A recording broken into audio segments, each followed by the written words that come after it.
नमस्कार मित्रों, जय सिया राम। मित्रों, आप सभी का मेरे YouTube चैनल विराट ज्योतिष चिंतन में हार्दिक स्वागत है।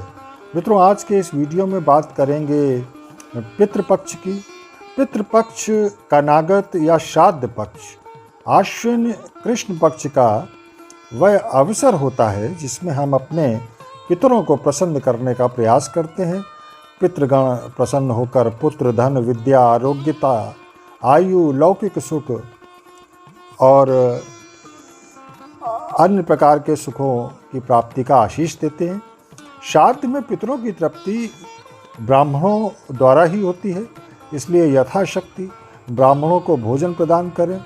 ब्राह्मणों की जब मैं बात करता हूँ तो सदाचारी, कर्मकांडी, सत्कर्मी ब्राह्मण। भले ही आप बहुत धनवान हों, लेकिन श्राद्ध कर्म में विस्तार या दिखावा नहीं करना चाहिए। अपने मान्यों को भी श्राद्ध में निमंत्रित करना चाहिए।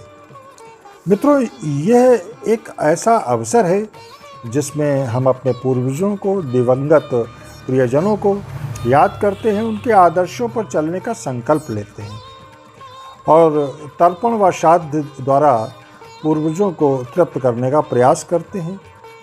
नई पीढ़ी की बात करें तो वह धर्म, अध्यात्म और परंपरा से जुड़ाव रखते हुए भी एक वैज्ञानिक व सामाजिक सोच के साथ बदलाव के मूड में नजर आने लगी है। वर्जनाओं को तोड़ते हुए नई पीढ़ी पितृ या श्राद्ध पक्ष को नया अर्थ दे रही है। अपने पितरों की खुशी व तृप्ति के लिए वह नए नए तरीके खोज रही है और बदलाव तो एक अटल सत्य है। मित्रों, कोई अपने पितरों की खुशी के लिए नए नए कार्य करने लगा है। कोई बेसहारा बच्चों को गोद ले लेता है, तो कोई इन दिनों हॉस्पिटल, नर्सिंग होम और कॉलेजों में जाकर दिल खोल कर दान करके अपने पूर्वजों को याद करता है। कुछ लोग पितृपक्ष के दौरान अनाथालय, वृद्धाश्रमों में जाकर वहाँ सेवा और दान करने लगे हैं। तो कहीं दिवंगत प्रियजनों की याद में पौधे रोपे जाते हैं, कहीं मेडिकल कैंप लगवाए जाते हैं, ब्लड डोनेट किया जाता है, तो कहीं कोई उपेक्षितों और तिरस्कृत और अभावग्रस्त लोगों के बीच जाकर उनके आंसू पोंछने का कार्य करता है। श्राद्ध कर्म अपनों की अवधारणा व सीमा से बाहर निकलकर अब सार्वजनिक होता जा रहा है।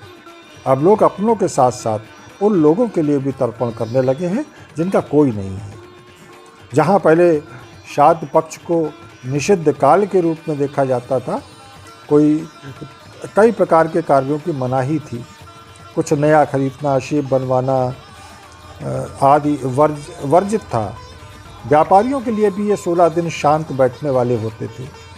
लेकिन अब बाजार शांत नहीं रहते, ना ही लोगों का लुक बदला नज़र आता है।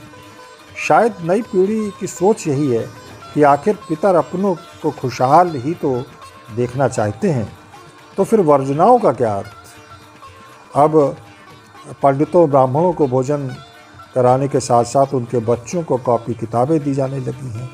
बेसहारा लोगों का भी ध्यान रखा जाने लगा है और ठीक भी है। एक सार्थक बदलाव होना भी चाहिए जो धर्म के दायरे में रहते हुए मर्यादित रहकर समाज कल्याण को एक नई दिशा प्रदान कर सके। और आज के न्यूक्लियर फैमिली सिस्टम में देखने में आता है, भले ही भौतिक साधनों की प्रचुरता हो, लेकिन लोगों का जीवन क्लेश युक्त है। क्लेश का वातावरण व्याप्त रहता है।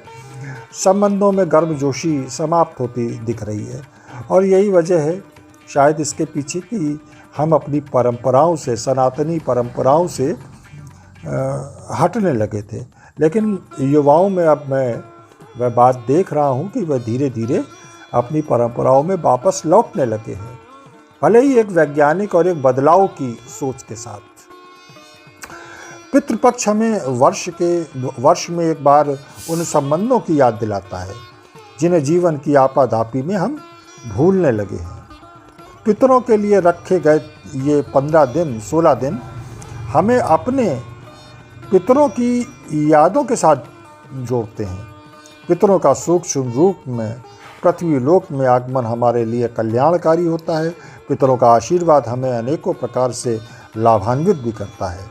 इस पक्ष में हमें अनैतिक, आपराधिक, अमानवीय और हर गलत कार्यों से दूर रहना चाहिए।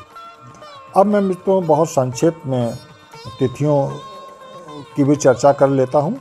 देखिए, सोमवार 20 सितंबर पूर्णिमा का श्राद्ध, 21 सितंबर प्रतिपदा का, 22 सितंबर द्वितीया, 23 सितंबर तृतीया, 24 सितंबर चतुर्थी का श्राद्ध, 25 और 26 सितंबर पंचमी का श्राद्ध, 27 सितंबर षष्ठी का, 28 सितंबर सप्तमी का, 29 सितंबर को अष्टमी का श्राद्ध, 30 को नवमी का, 1 अक्टूबर को दशमी का, 2 अक्टूबर एकादशी, 3 अक्टूबर को द्वादशी का और 4 अक्टूबर को त्रयोदशी का श्राद्ध होगा।